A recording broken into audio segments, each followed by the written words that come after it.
Praise the lord. హల్లెలూయా. దేవుని మాటలను ధ్యానం చేసుకుందామండి. ఇంతవరకు మనము పరిశుద్ధ గ్రంథము నుండి గొప్ప పర్వతాలుగా చెప్పబడిన కొన్ని పర్వతాలపై జరిగిన చారిత్రాత్మకమైన దైవ సంఘటనల గురించి జ్ఞానం చేస్తూ ఉన్నాము. అలాగా ఇప్పటి వరకు పాత నిబంధనలో పరిశుద్ధాత్మ దేవుడు తెలియపరిచిన కొన్ని కొండలు అనే పర్వతాల గురించి ధ్యానం చేశాము.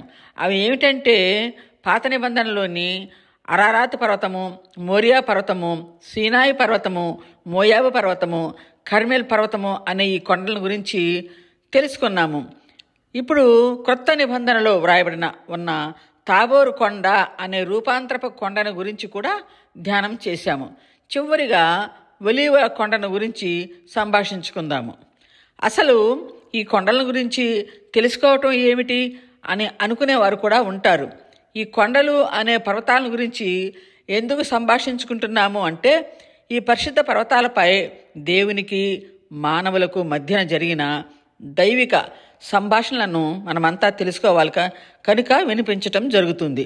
దీనిలోని భాగంగానే ఇప్పుడు మనం ఒలీవల తోట లేక ఒలీవల కొండ అని పిలువబడే మౌంట్ ఆలివ్ కొండను గురించి, ఆ కొండకు దేవునికి ఉన్న సంబంధం గురించి విందామండి. ఈ కొండ యెరూషలేములో ఉంది. ఇది కిద్రోన్ వ్యాలీకి దగ్గరగా ఉంది. ఈ కొండ యొక్క ఎత్తు 2652 అడుగులు.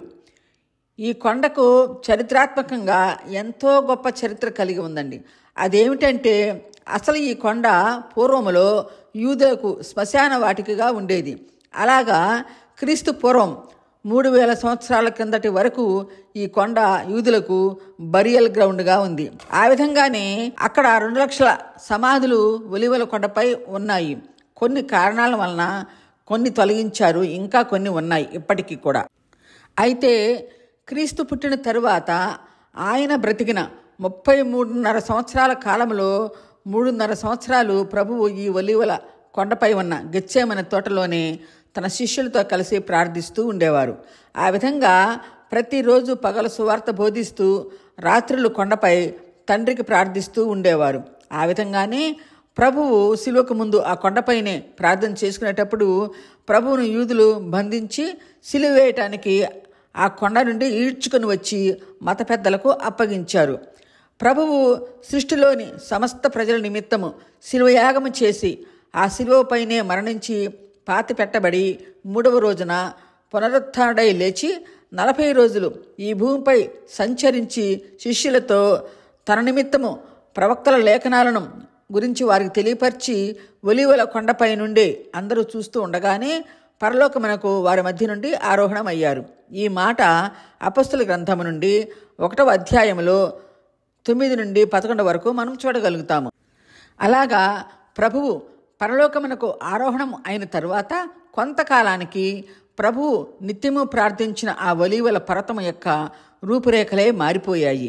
ఎలాగంటే, ఆ ఒలీవల కొండపై ఉన్న సమాధులకు బదులుగా ఎంతో అందమైన చర్చి నిర్మాణాలను కట్టించారు. విక్టోరియా హాస్పిటల్ను కూడా కట్టించారు. హెబ్రూ యూనివర్సిటీ కూడా నిర్మించబడింది. యాత్రికుల సౌకర్యార్థం 7 అంతస్తులు గల గొప్ప గొప్ప రెస్టారెంట్స్ నిర్మించారు. క్రీస్తు పూర్వము 3000 సంవత్సరాల నుండి యూదులకు శ్మశాన వాటికగా ఉన్న ఈ ఒలీవల కొండపైనే ఈ నిర్మాణాలన్నీ జరిగాయి. యేసుక్రీస్తునందు ఉన్నవారికి ఈ ఒలీవల కొండ అంటే ఎంతో ప్రేమ కలిగి ఉంటారు. ఒలీవల కొండపైనే ఉన్న గెత్సేమనే తోటలో ప్రభు ఎక్కువగా ప్రార్థించేవారు. పగల దేవాలయంలో పరలోక రాజ్య సువార్త చెబుతూ కిద్రోను వాగు దాటి ఆ తోటకు వెళ్ళి ప్రార్థించటం ప్రభువుకి ఒక అలవాటుగా ఉండేది. యెరూషలేం దేవాలయమునకు నడవగలిగినంత దూరములో ఈ ఒలీవల కొండ ఉంటుంది. ప్రభువు తన శిష్యులతో కలిసి ప్రార్థించుకున్న ఒలీవల తోటలోని ఒలీవల చెట్లు కూడా ఈనాటికి సజీవంగానే ఉన్నాయి అని శాస్త్రజ్ఞులు తెలియపరిచారు. National research council of Italy వారి ఆధ్వర్యంలో జరిగిన పరిశోధనలలో యేసు ప్రార్థించిన ఒలీవల తోటలోని చెట్లు ఇప్పటికీ కొన్ని సజీవంగానే ఉన్నాయి అని శాస్త్రవేత్తలు తెలియపరిచారు. పరిశోధకులు చెప్పినట్టుగా ఆనాటి ఒలీవ చెట్లు ఇప్పటికీ కూడా వాటి మొద్దు జీవంతో కలిగి కొత్త కొత్త చిగురులతో ఆ చెట్టు ఎంతో చక్కగా ఉంది. అది మనం కూడా చూడవచ్చండి. గూగుల్లో కానీ యూట్యూబ్లో కానీ సెర్చ్ చేస్తే mount olive sun in Bible అని గనక మనము యూట్యూబ్లో కొట్టినట్టయితే ఆ డాక్యుమెంటరీ అంతా ఈ చెట్టుని గురించి మనం చూడగలం. దీనికి ప్రత్యేకంగా ఒక ఫెన్సింగ్ వేసి భద్రంగా ఉంచారు. ఇంకా ఆ చెట్టు ఉన్నదా అని అనుకోవద్దండి. ఒలీవల చెట్టు సుదీర్ఘకాలం బ్రతుకుతుంది. దీని ఆయుష్ పరిమాణం 1000 నుండి 5000 సంవత్సరాల వరకు ఉంటుంది. కొమ్మలు రెమ్మలు ఎండిపోయిన ఒలీవల చెట్టు మొద్దులో జీవం ఉంటుంది కనుక కొత్త కొత్త చిగుర్లు పుట్టుకొస్తాయి. అందుకే ఒలీవల చెట్టు యొక్క మొద్దు ముడులు ముడులుగా ఉంటుంది. గ్రీసు దేశంలోని క్రేటీ ఐలాండ్లో 4000 సంవత్సరాల నాటి చెట్టు ఈనాటికి ఉంది. ఒలీవల కొండ అనే పర్వతము యెరూషలేములో ఒక భాగమై ఉందండి. ఒలీవల కొండకు ఎందుకు అంతటి ప్రాముఖ్యత కలిగి ఉంది అని మనం ఆలోచిస్తే, ప్రభువు బేతనీయ నుండి యెరూషలేముకు, యెరూషలేము నుండి బేతనీయకు 3 మైళ్ళు నడుచుకుంటూ ఎప్పుడు వస్తూ పోతూ ఉండేవారు. మార్తా, మరియా, లాజరు ఉండే బేతనీయకు యెరూషలేముకు సమీపంలో ఉంది కనుక ప్రభువు యెరూషలేము నుండి బేతనీయకు, బేతనీయ నుండి యెరూషలేముకు వస్తూ పోతూ ఉన్నప్పుడు ఈ ఒలీవల కొండపై ఎల్లప్పుడూ ప్రార్థిస్తూ ఉండేవారు. అలాగా 3000 సంవత్సరాల క్రిందట 11 సార్లు తిరిగారు. ఆ విధంగా శ్మశాన వాటికగా ఉన్న పర్వతము పరిశుద్ధ పర్వతముగా, ప్రార్థనా మందిరముగా మారిపోయింది. ప్రభువు తనకు శిలువ సమయం ఆసన్నమైనది అని ఒలీవల కొండపై ఉన్న గెత్సేమనే తోటకు శిష్యులతో కలిసి వెళ్ళి అక్కడ భారమైన హృదయంతో దుఃఖితుడై శిష్యుల్ని వదిలి దూరంగా వెళ్ళి శాంతం నేల మీద పడి ప్రార్థిస్తూ తండ్రికి మొరపెట్టుకుంటూ ఎంతో విలపించాడు. ఈ మాటలు మార్కు సువార్త 14వ అధ్యాయం 35లో చూస్తామండి. ఆ సమయంలో యేసయ్యకు కలిగిన మానసిక సంఘర్షణను బట్టి ఆయన ఒంటి నుండి కారిన చెమట బిందువులు రక్తంతో కలిసిపోయి ఉంది అని వైద్యుడైన లూకా గారు డాక్టర్ అయినందున ప్రభువు కార్చిన ఆ చెమట బిందువులు రక్తంతో కలిసిపోయి ఉంది అని సాక్ష్యం చెప్పారు. దీనిని బట్టి ప్రభువు ఆ కొండపై ఎంత మానసిక వేదన అనుభవించాడో మనం గ్రహించగలుగుతామండి. ఈ మాటలు లూకా శుభవార్త 22వ అధ్యాయం 39 నుండి 46 వరకు, మార్కు సువార్త 14వ అధ్యాయం 32 నుండి 36 వరకు ప్రభువు పడిన చింత, ఆవేదనలతో ఆయన చేసిన ప్రార్థనలో మనం చూస్తామండి. ఇదంతా ఒలీవల కొండపై ఉన్న గెత్సేమనే తోటలో దైవకుమారుడైన యేసయ్యకు జరిగిన సంఘటనను మనం జ్ఞాపకం చేసుకుంటున్నాం. ప్రభువు శిలువకు ముందు ఆ కొండపై ఉన్న గెత్సేమనే తోటలో ఉన్న ఒక పెద్ద బండరాయిని ఆసరగా చేసుకొని వేదనతో ప్రార్థించిన ఆ రాయి ఇప్పటికీ ఉంది. ఆ రాతిని ఒక అద్దాల పెట్టెలో ఉంచి ఇశ్రాయేలు వారు భద్రపరిచారు. అయితే ఈ ఒలీవల కొండకు 2 ప్రత్యేకతలు సంతరించుకుందండి. ఒకటి, యేసు ప్రభువు ఒలీవల కొండపై ఎత్తైన ప్రదేశము నుండి పరలోకమునకు ఆరోహణం అయ్యారు. లూకా శుభవార్త 24వ అధ్యాయం 50 నుండి 53 వరకు మనం ధ్యానిస్తే, ప్రభువు తన శిష్యులతో పాటు మాట్లాడుతూ బేతనీయ వరకు వారిని తీసుకుని వెళ్ళి చేతులెత్తి వారిని ఆశీర్వదించి వారిలో నుండి ప్రత్యేకంబడి వేరై పరలోకమునకు ఆరోహణం అయ్యారు. ఆ విధంగా అందరూ చూస్తూ ఉండగానే ఒక మేఘము వచ్చి ఆయనను పరలోకమునకు కొనిపోయెను అని అపొస్తలుల గ్రంథం 1వ అధ్యాయం 9-10లో చూస్తాము. ఈ ఒలీవల కొండ కలిగిన 2వ ప్రత్యేకత ఏమిటంటే, ఈ ఒలీవల కొండకు ఒక గొప్ప ప్రవచనం కలిగి ఉందండి. అది కూడా విందాము. జకర్యా గ్రంథం 14వ అధ్యాయం 3 నుండి 4 వరకు వ్రాయబడిన ప్రవచనాల గురించి ధ్యానం చేద్దాము. జకర్యా ప్రవక్త గారు ఇశ్రాయేలు జనముల అతిక్రమాల గురించి మాట్లాడుతూ దేవునికి అవిధేయులై జీవిస్తూ ఉన్న ప్రజలను ఉద్దేశించి ఈ విధంగా మాట్లాడుతూ ఉన్నారు. ఓ ఇశ్రాయేలు ప్రజలారా, ఇదిగో యెహోవా దినము వచ్చుచున్నది. ఆయన మీ పక్షమున అన్యులతో యుద్ధము చేయుటకు యెరూషలేముకు తూర్పు దిక్కున ఉన్న ఒలీవల కొండ మీద ఆయన పాదములు ఉంచినప్పుడు, ఒలీవల కొండ తూర్పు తట్టునకు పడమటి తట్టునకు నడిమికి విడిపోయి సగమ కొండ ఉత్తర దిక్కున, సగమ కొండ దక్షిణ దిక్కునకు జరుగుతుంది. ఆ కొండల మధ్య ఏర్పడిన ఆ లోయ ఆజీలు వరకు ఏర్పడగా మీరు ఆ కొండలోనికి పారిపోతారు అని చెప్తూ, ఇశ్రాయేల్ ప్రజలారా, పూర్వములో యూదారాజైన ఉజ్జియా కాలములో కలిగిన భూకంపమునకు మీరంతా భయపడి పారిపోయినట్లుగా మీరు ఒలీవ కొండల మధ్య ఏర్పడిన ఆ లోయకు పారిపోతారు. అప్పుడు నా దేవుడైన యెహోవా ప్రత్యక్షమవుతాడు. సర్వలోకమునకు రాజై ఉన్న ఆ పరమ ప్రభువు ఒలీవల కొండపైకి దిగిన దినమున అది ఒక ప్రత్యేకమైన దినముగా ఉంటుంది. ఆ సమయంలో జరిగిన సంఘటనలను బట్టి ప్రజలందరూ ఆ రోజున యెహోవా ఒక్కడే అనియు దేవుడు ఒక్కడే అనియు చెప్పుకుంటారు అని జకర్యా ప్రవక్త గారు ఇశ్రాయేలు వారికి పరలోకరాజు అయిన యేసుక్రీస్తు రెండవ రాకడ గురించి ఆ ప్రవచనము ద్వారా తెలియపరిచారు. అంటే ప్రభువు ఒలీవల కొండపై నుండి ఎలాగా పరలోకమునకు మహిమగల షకీనా మేఘము ద్వారా ఎలా ఆరోహణం అయ్యారో అదేవిధంగా ప్రభువు మరల రాకడలో అదే ఒలీవల కొండపైకి వస్తారు. వచ్చినప్పుడు ఒలీవల కొండపై ఆయన పాదాలు పెట్టిన చోట ఆ ఒలీవల కొండ రెండుగా విడిపోయి ఒక పెద్ద లోయ ఏర్పడుతుంది అని జకర్యా ప్రవక్త గారు ఇశ్రాయేలు ప్రజలకు వివరించడం జరిగింది. అలాగా ఈ ఒలీవల కొండ ఈ రెండు ప్రత్యేకతలు సంతరించుకోవటం వాక్యములో మనం చూస్తామండి. జకర్యా ప్రవక్త గారు ఈ ప్రవచనం గురించి ఇశ్రాయేలు వారికి ఎందుకు చెప్పారంటే అప్పటి కాలంలో యూదా ఇశ్రాయేలీల ప్రజల అక్రమాలను బట్టి దేవుడు వారందరి దగ్గరకు 12 మంది ప్రవక్తలను స్వార్థ చెప్పమని పంపించాడు. అలాగా పంపించిన 12 మంది మైనర్ ప్రవక్తలలో జకర్యా ఒకరు. ఈయన ఇశ్రాయేలు వారికి ఏం చెప్తున్నారంటే, దేవునికి అవిధేయులై అక్రమాలతో జీవిస్తున్న ఓ ఇశ్రాయేలు ప్రజలారా, యెహోవా దినం అనేది ఒకటి వస్తుంది. ఆ రోజు పరమప్రభు అనేల చేతిలో నుండి మిమ్మల్ని రక్షించుకుంటానికి ఈ ఒలీవల కొండపైకి దిగుతాడు. ఆయన కొండపై దిగే సమయంలో దేవుని పాదాలు తగిలిన చోట ఒలీవల కొండకు తాకినంతనే ఆ కొండ రెండుగా చీలిపోయి గొప్ప లోయ ఏర్పడుతుంది. మీరంతా యుద్ధం చేయలేక కొండల మధ్య ఏర్పడిన ఆ లోయలోకి పారిపోతారు. ప్రభువుని తెలుసుకోండి అన్నట్లుగా జకర్యా ప్రవక్త గారు ఇశ్రాయేల్ ప్రజలకు తెలియపరచడం అయింది.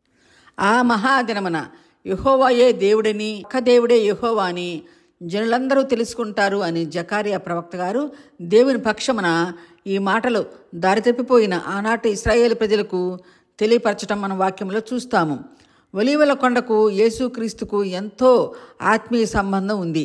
ఎలాగంటే యేసుక్రీస్తు తనకు ఈ లోకరీతిగా తండ్రి అయిన యేసోబు మరణించిన తరువాత అన్నీ తానే అయ్యి వడ్రంగి పనిచేస్తూ కుటుంబాన్ని పోషించాడు. ఆ సమయంలో బాప్తిస్మ ఇస్తున్న యోహాను హేరోదు రాజును గద్దించినందున హేరోదు రాజు చేర తీసిన తన తమ్ముని భార్య అయిన హేరోదియా యోహానుపై కక్షగట్టి హేరోదు రాజు చేత యోహానును చెరసాలలో వేయించి ఆ తరువాత శిరచ్ఛేదనం చేయించింది. ఆ సంగతి తెలుసుకున్న యేసు ప్రభువు ఇంకా నా సమయము ఆసన్నమైనదని గ్రహించి ఇంటిని వదిలి బయటకు వచ్చి శిష్యులను ఏర్పరచుకొని పరలోక రాజ్య సువార్త ప్రకటించడం మొదలుపెట్టాడు. అలాగా 3.5 సంవత్సరాలు ఇశ్రాయేల్ దేశమంతటా తిరుగుతూ సువార్త ప్రకటించాడు. పగల బోధ చేస్తూ రాత్రులు ఒలీవల కొండపై ప్రార్థించారు. ఇలాగా యేసయ్యకు ఆ కొండతో 3.5 సంవత్సరాల పాటు ప్రార్థించిన అనుభవం ఉందండి.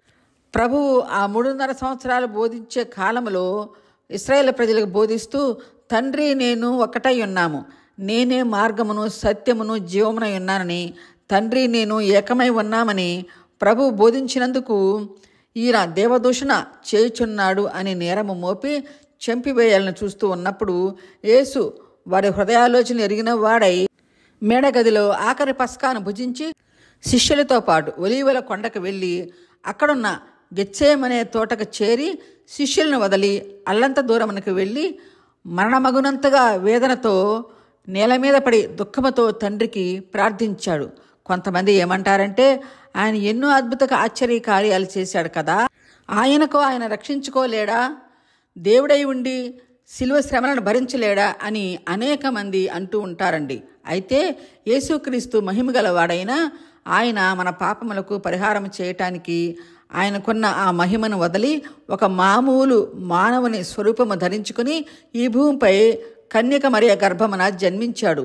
పాపములు పరిహరించేవాడు పరిశుద్ధునిగా ఏ పాపము అంటని వాడుగా ఉండాలి కనుక ఈ లోకరీత్యా పుట్టకుండా పరిశుద్ధాత్మ శక్తితో కన్యక గర్భమునందు ఒక సామాన్య మానవునిగా జన్మించి మనలాగానే తిన్నాడు, నిద్రించాడు, మనతోనే సంచరించాడు. కానీ ఏ పాపము అంటని వాడుగా పరిశుద్ధునిగా జీవించాడు.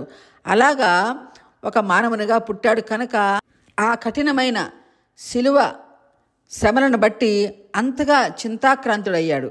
అదీను కాక ఈ భూమిపై విధించే శిక్షలన్నింటికన్నా శిలువ శిక్ష బహుఘోరమైనది కనుక ప్రభువు తనకు కలగబోయే శ్రమలను బట్టి శిష్యులతో కలిసి ఒలీవల కొండపై ఉన్న గెత్సెమనే తోటలో తండ్రికి ప్రార్థించటానికి శిష్యులను వదిలి దూరంగా వెళుతూ శిష్యులతో మాట్లాడుతూ, శిష్యులారా, నా మనసు ఎంతో కలవరపడుచున్నది కనుక మీరంతా నా కొరకు ప్రార్థన చేయండి అని దూరంగా వెళ్ళి నేలపై పడి తండ్రికి తీవ్రమైన దుఃఖముతో ఎలుగెత్తి ప్రార్థించాడు. అలాగున మన ప్రభువు శాంతం నేలపైన పడి తండ్రికి ప్రార్థిస్తూ పాపిష్టి ప్రజలమైన మన కొరకు సృష్టికర్త అయిన యేసు ప్రభువు ఆ ఒలీవల కొండపై కన్నీరు కార్చాడండి.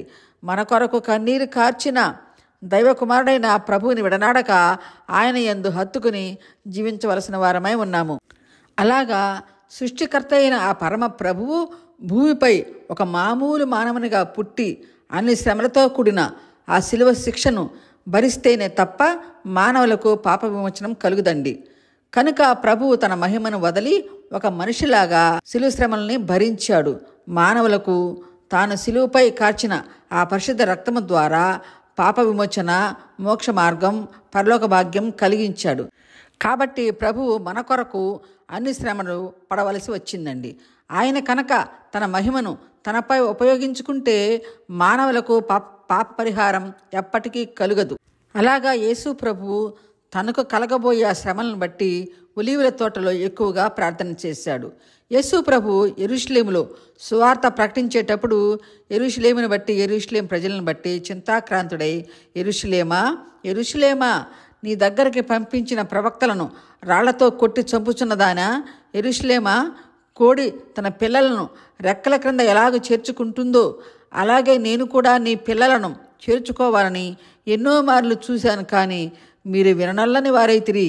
ఇదిగో మీ ఇల్లు మీకు విడువబడి ఉన్నది. ఇది మొదలుకొని ప్రభువు పేరట వచ్చువాడు స్తుతింపబడును కాక అని మీరు చెప్పే వరకు నన్ను చూడరని నీతో చెప్పుచున్నాను అని ప్రభువు శిష్యులతో కలిసి ఒలీవల కొండకు వెళ్ళారు.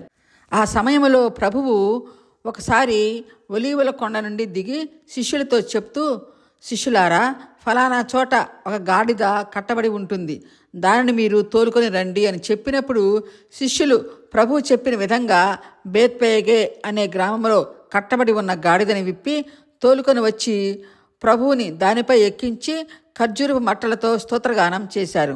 అయితే యేసు ప్రభువు శాంతి దూతగా గాడిదపై ఎక్కి యెరూషలేం పట్టణంలోకి రాగానే యెరూషలేమును బట్టి ఎంతగానో ఏడ్చి ఈ విధంగా పలికారు, యెరూషలేమా, నీవు ఈ దినమందైనను సమాధాన సంబంధమైన సంగతులను తెలుసుకుని ఉంటే నీకు ఎంతో మేలు కదా. కానీ ఇప్పుడు అవన్నీ నీ కన్నులకు మరుగు చేయబడి ఉన్నవి.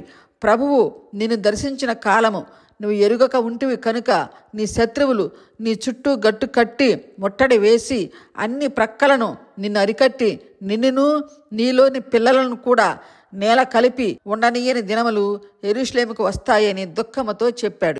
ఆ తరువాత ప్రభువు ఎప్పటిలాగా ఒలీవల కొండకు వెళ్ళి ప్రార్థన చేసుకుంటూ ఉన్నప్పుడు ఆయన శిష్యుడైన యూదా 30 వెండి నాణ్యాలకు ఆశపడి యూదా మత పెద్దలకు పట్టి ఇచ్చినప్పుడు వారంతా రాత్రివేళ ప్రభు ప్రార్థన చేసుకుని ఆ కొండపైకి వచ్చి చిత్రహింసలు పెట్టి పెద్దల దగ్గరకు ఈడ్చుకుంటూ వెళ్ళి సిలువ వేయమని యేసు ప్రభుని వారికి అప్పగించారు.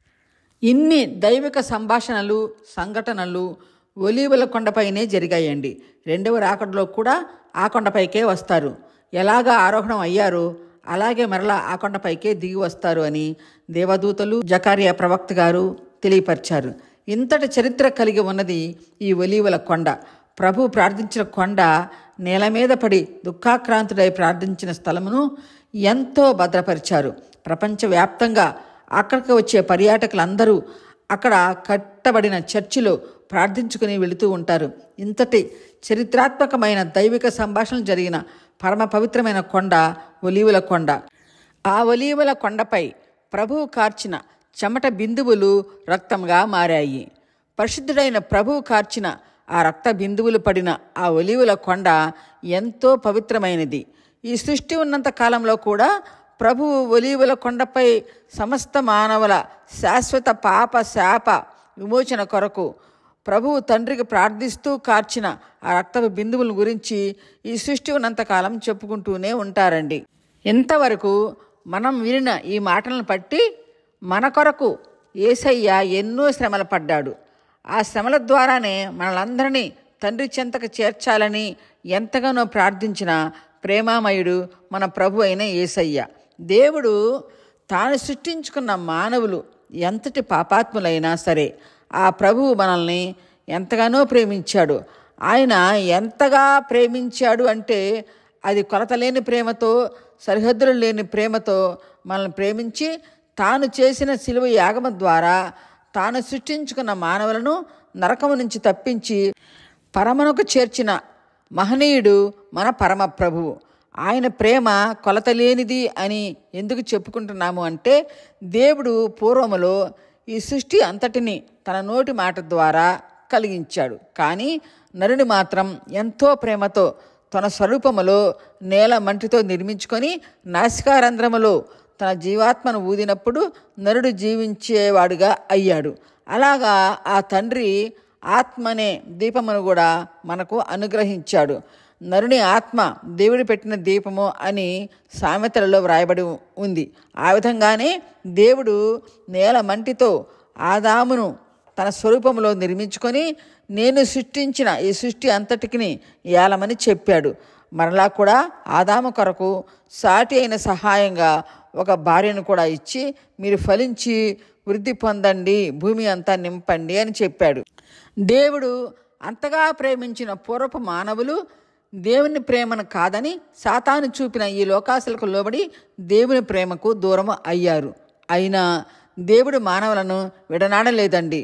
ఆదికాండం 6వ అధ్యాయంలో 5 నుండి 8 వరకు వ్రాయబడిన మాటలను మనం ధ్యానం చేస్తే దేవుడు అప్పుడు ఆ భూమిపై ఉన్న జనులందరూ అక్రమాలతో జీవిస్తూ ఉన్నారు. నరులు చెడుతనంతో భూమి అంతా బలాత్కారంతో నిండి ఉండటం ఆ దేవుడు చూసి చాలా బాధపడి పశ్చాత్తాపంతో పాటు సంతాపం పొందాడు. ఈ మాటలను మనం గమనిస్తే దేవుడు నరులను సృజించినందుకు దుఃఖితుడయ్యాడు అని మనకి అనిపిస్తుందండి. అలాగా దేవుడు అప్పటి మానవులను బట్టి సంతాపం పొందాడు. కానీ ఆనాటి జల ప్రళయములో నోవహు కుటుంబమును మాత్రం రక్షించి మరలా వారు కూడా భ్రష్టులైపోతారని తెలిసిన దేవుడు నోవహును ఆశీర్వదించి ఆయన ద్వారా మరలా భూమిని జనులతో విస్తరింపచేశాడండి. ఆ తర్వాత కాలంలో కూడా మానవుల పాపాత్ములైనప్పుడు సృష్టికర్త అయిన ఆ దేవుడే ఈ భూమిపై జన్మించి 33.5 సంవత్సరాలు పాపలు మన మధ్య ఒక సామాన్య మానవుడిలాగా జీవించి 3.5 సంవత్సరాలు పరలోక శుభవార్తను చెప్పి సమస్త మానవుల పాప శాప విమోచన కొరకు కలువరి కొండపై శిలువ యాగము చేసి ఆ శిలువ యాగము ద్వారా సమస్త మానవులకు రక్షణ భాగ్యం, పరలోక ప్రవేశం కలిగించిన వాడు మన ప్రేమామయుడైన మన ప్రభువు. మనలను పరలోకము చేర్చడానికి కాను ఆ ఒలీవల కొండపై ప్రభు ప్రార్థించేటప్పుడు తన శరీరం నుండి వచ్చే చెమట రక్త బిందువులుగా మారాయి. మానవుల పట్ల ప్రభువు చూపిన ప్రేమను గురించి, ప్రభువు మానవులను ఎంత ప్రేమించినా వారు చేసే అతిక్రమాలను బట్టి ప్రభు ఎంతటి వ్యత చెందాడు, ఎంత సంతాపం పొందాడు అనే దాని గురించి ఆదికాండం 6వ అధ్యాయం 5-6లో వ్రాయబడిన మాటల ద్వారా ఒక కవి గారు అద్భుతమైన పాట వ్రాశారండి. ఆ పాటలో దేవుడు మానవులను సృష్టించినందుకు పడిన ఆవేదనను ఆ పాట ద్వారా తెలియపరిచాడు. ఆ పాట ఎవరు విన్నా దేవుని యందు ప్రేమ కలిగిన వారి హృదయాలు బద్దలవుతాయండి. ఎందుకంటే ఆ పాటలో దేవుడు పడిన ఆవేదనను వ్యక్తపరిచాడు. ఆ పాటను మనం కూడా పాడుకొని ఆ పాటలోని పరమార్థము తెలుసుకొని ప్రభువు సన్నిధిలో మోకరించి ఆయన స్తుతించి పశ్చాత్తాపముతో ఆనాటి దానియేలు గారిలాగా మనం కూడా ప్రార్థించి ప్రభువు ప్రేమను పొందుకుందామండి. మనం పాడుకోబోయే ఈ పాటను అందరూ నేర్చుకొని పశ్చాత్తాపంతో ప్రభువుకి ప్రార్థన చేసుకుంటే మన హృదయాలు తేలిక పడతాయండి. సమస్త మానవాళి కొరకు సృష్టికర్త అయిన ఆ పరమతండ్రి పడిన ఆవేదన ఈ పాట రూపంలో వింటాము. చింతించుచున్నానురా ఓ నరుడా, నిన్ను సృష్టించినందుకురా, సంతోషము లేదా ఏరా ఓ నరుడా, సంతాపము నొంది తీరా చింతించుచున్నానురా. ఓ నరుడా నిన్ను సృష్టించినందుకురా సంతోషము లేదా ఏరా. ఓ నరుడా సంతాపము నొంది తీరా. ఓ నరుడా సంతాపము నొంది తీరా. నేల మంటితో నిన్ను నే నిర్మించి నాలాంటి రూపమును నీకే ఇచ్చి తిని. నేల మంటితో నిన్ను నే నిర్మించి నాలాంటి రూపమును నీకే ఇచ్చి తిని. ఏలికగా ఉంచానురా. ఓ నరుడా ఏలుదువని చెప్పానురా. ఏలికగా ఉంచానురా. ఓ నరుడా ఏలుదువని చెప్పానురా. చింతించుచున్నానురా. ఆహారము నీ కొరకు ఐశ్వర్యము నీకిచ్చి సాయంబు నీ కొరకు సతిని నీకిచ్చి తిని. ఆహారము నీ కొరకు ఐశ్వర్యము నీకిచ్చి సాయంబుగా నీ కొరకు సతిని నీకిచ్చి తిని. నీకేమీ కొదువాయేరా. ఓ నరుడా నన్నేలా మరిచావురా. ఓ నరుడా నీకేమీ కొదువాయేరా. ఓ నరుడా నన్నేలా మరిచావురా. ఓ నరుడా నన్నేలా మరిచావురా. చింతించుచున్నానురా. తాగుబోతు దొంగ వ్యభిచారివైనావు. తాగుబోతు దొంగ వ్యభిచారివైనావు. మూగా బొమ్మలకెల్లా సాగిలపడి బ్రొక్కావు. ఆగమైపోయావురా. ఓ నరుడా అంతము నీకొచ్చేనురా. ఆగమైపోయావురా. ఓ నరుడా అంతము నీకొచ్చేనురా. తాగుబోతు దొంగ వ్యభిచారివైనావు. మూగా బొమ్మలకెల్లా సాగిలపడి మ్రొక్కావు. ఆగమైపోయావురా. ఓ నరుడా అంతము నీకొచ్చేనురా. ఓ నరుడా అంతము నీకొచ్చేనురా. చింతించుచున్నానురా. ఓ నరుడా నిన్ను సృష్టించేనందుకురా సంతోషము లేదా ఏరా. ఓ నరుడా సంతాపము నొంది తీరా. ఓ నరుడా సంతాపము నొంది తీరా. ఈ పాటను ఒక తల్లిగారు యూట్యూబ్లో పాడుతుంటే నేను మొదటిసారిగా విన్నప్పుడు ప్రభు ప్రేమను బట్టి ఆయన మానవుల కోసం పడిన సంతాపమును బట్టి నేను ఎంతో వ్యధ చెందానండి. అందుకే అందరూ ఈ పాట వినాలని నాకు వచ్చిన విధంగా పాడటం జరిగింది. ఈ పాట చాలా పాతదంట, కానీ నాకు తెలియదు. నేను మొదటిసారిగా విన్నప్పుడు నా మనసు గతుక్కుమని గుండె బ్రద్దలైనట్టు అయ్యిందండి. దేవుని యొక్క ప్రేమ ఎంతటి గొప్పదో అనేది మనందరం అర్థం చేసుకోవాల్సి ఉందండి. నేను ఈ పాటలో పడి కొన్ని మాటలు తెలియపరచటం మర్చిపోయానండి. అవి కూడా ఇప్పుడు ధ్యానం చేద్దాం. అవి ఏమిటంటే ఒలీవల కొండను గురించి చరిత్ర ప్రకారంగా ఇంకా కొన్ని సంగతులను తెలుసుకుందామండి. ఈ ఒలీవల కొండను ప్రవచనాత్మకమైన పర్వతం అని కూడా అంటారు. ఇది పాత క్రొత్త నిబంధనలలో కూడా ఈ కొండల గురించి ప్రవక్తలు ప్రవచించటం జరిగిందండి. ఈ కొండపై జరిగినవి జరగబోయే వాటిని గురించి కూడా పరిశుద్ధ ప్రవక్తలు ప్రవచించినందున ఈ ఒలీవల కొండకు ప్రవచనాల కొండ అని పేరు పెట్టబడింది. యెరూషలేములో ఉన్న ప్రాంతాలన్నింటిలో ఈ కొండ ఎంతో అందంగా ఆకర్షణీయంగా ఉంటుందండి. ఈ కొండ యెరూషలేమునకు తూర్పు సరిహద్దులలో ఉన్న 3 శిఖర ప్రాంతాలు కలిగిన కొండే ఈ ఒలీవల పర్వతము. ఈ 3 శిఖరాలు గల ప్రాంతంలో ఒక చోట 2684 అడుగుల ఎత్తులో ఉంటుందండి. ఈ పర్వత ప్రాంతాల ఏటవాలులలో ద్రాక్ష పంటను ఎలా సాగు చేసుకుంటారో అలాగే ఈ కొండ యొక్క ఏటవాలులలో ఒలీవ చెట్లను పెంచుతూ ఉంటారు. అందును బట్టి ఈ కొండను ఒలీవల కొండ అని పిలిచారు. ఈ ఒలీవల చెట్లు అన్ని చెట్లు కన్నా ఎంతో సౌందర్యంగా ఉంటాయి కనుక ఈ ఒలీవల పర్వత ప్రాంతము ఎంతో అందంగా పచ్చగా ఆకర్షణీయంగా ఉంటుంది.